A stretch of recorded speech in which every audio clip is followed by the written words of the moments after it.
Gen Z ni yang suka scroll ni, dia ada satu tendensi yang mana behavior dia dipengaruhi oleh scrolling tu. Okay.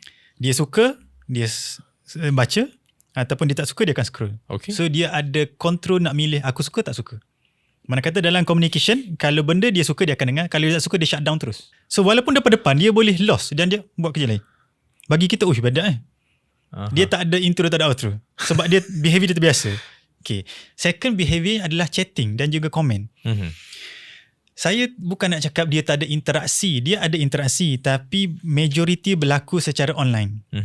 Okay. Bila berlaku secara online, dia cenderung untuk make it fast, make it short. Okay. Apabila online, dia kurang empathy dan sympathy. Profile picture, kapal, best, anime, tak nampak.